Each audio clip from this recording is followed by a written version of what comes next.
Dans l'immédiat, il faut que les progrès soient faits en ce qui concerne les fonds de démarrage rapide. Il faut constater qu'il y a un manque de confiance entre le monde développé et le monde en développement. Et la meilleure façon de surmonter cet écart ou ce manque de confiance, c'est de proposer un encadrement financier aux pays en développement. Et c'est ce que nous avons déjà fait et nous allons continuer à le faire. À Copenhague, les leaders se sont mis d'accord pour réserver 30 millions de dollars d'ici 2012 et 100 millions de dollars d'ici 2020. Et j'ai désigné un groupe de conseillers de haut niveau sur les mécanismes de finances, le Premier ministre de la Norvège et le Premier ministre de l'Éthiopie, qui ont collaboré donc et qui ont déjà progressé. Et ils vont me soumettre un rapport sur les différentes possibilités qui existent pour dégager 100 milliards de dollars d'ici 2020. Et je vais soumettre ce rapport à la conférence sur les changements climatiques, conférence des Nations Unies, qui va donc se réunir au mois de décembre à Cancun. Mais à plus long terme, nous devons relever ce que j'appelle les défis des 3,50, 3 fois 50, d'ici 2050, la population mondiale aura augmenté de 50%. Il y aura 9 milliards de personnes sur notre Terre. Et d'ici là, en 2050, nous devons réduire d'au moins 50% les gaz à effet de serre. Voilà donc ces 3 fois 50, les défis des 3,50. Les changements climatiques, ce n'est pas une question isolée, mais c'est un élément critique d'une problématique bien plus vaste du développement durable.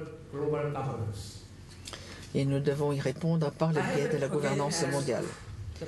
Et j'ai demandé à ce groupe de haut niveau, j'ai demandé au président Zuma d'Afrique du Sud et le président Halonen de la Finlande également, de diriger un panel de haut niveau sur la viabilité de l'environnement mondial, afin que nous puissions également proposer à la communauté internationale des solutions ambitieuses et réaliste pour voir comment nous pouvons aider des centaines de millions de personnes à sortir de la pauvreté et comment nous pouvons ensuite connecter tous ces points, à commencer par les changements climatiques, la crise énergétique, la crise alimentaire, population, migration, tous ces éléments doivent être regroupés puisqu'ils sont liés. Et nous allons préparer Rio pour 2012. Là, c'est un véritable défi de la durabilité qui se pose dans notre siècle. Et par conséquent, tous les gouvernements sont invités à participer. Mesdames et messieurs, la gouvernance mondiale doit également nous permettre de faire face à une nouvelle génération de problèmes. Il y a aujourd'hui plus de 200 millions de migrants internationaux dans le monde. La crise économique les a rendus encore plus vulnérables.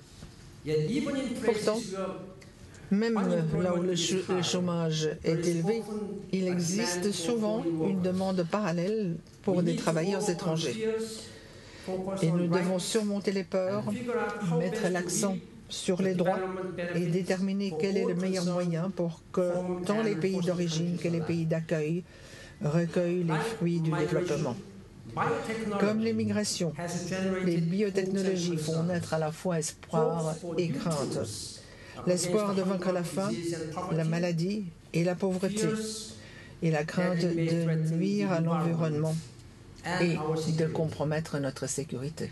De plus, aujourd'hui, la recherche médicale se mondialise, le tourisme médical se développe et les frontières nationales sont des barrières de moins en moins efficaces contre les épidémies de maladies mortelles. La dimension internationale est évidente, de même que la nécessité d'un dialogue plus soutenu et d'un plus vaste consensus. Les syndicats du crime, les crimes organisés, est de plus en plus puissant. En certains endroits, la police et l'armée sont dépassés par ces syndicats du crime. Et les criminels trouvent rapidement les moyens pour déjouer la justice que nous souhaitons leur appliquer. Le terrorisme continue lui aussi de faire des dégâts. Le risque que des terroristes arrivent à se procurer des matières fissiles a donné une urgence nouvelle à la question de la sécurité nucléaire.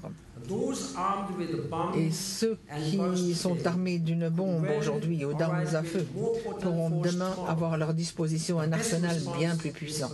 Et le meilleur moyen de s'y opposer est de coopérer sans fléchir, une fois de plus, à l'échelon international.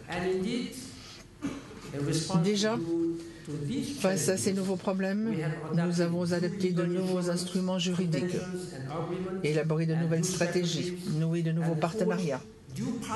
Tout cela pour régler les problèmes au niveau mondial et non pour imposer un gouvernement mondial. Et nous restons à l'affût. Nous gardons les yeux sur cet horizon lointain afin de déceler tant les menaces que les possibilités nouvelles qui s'offrent à nous.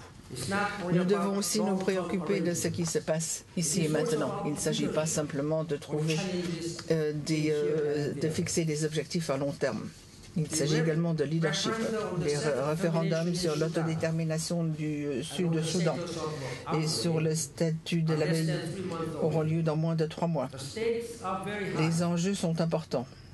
Je crois que tout le monde est préoccupé par l'avenir du Soudan, l'avenir de l'Afrique en fait. Et c'est également un enjeu pour la communauté internationale, pour la sécurité internationale. Nous devons donc aider les Soudanais à trouver un moyen pacifique pour négocier l'un des tournants les plus importants de leur histoire.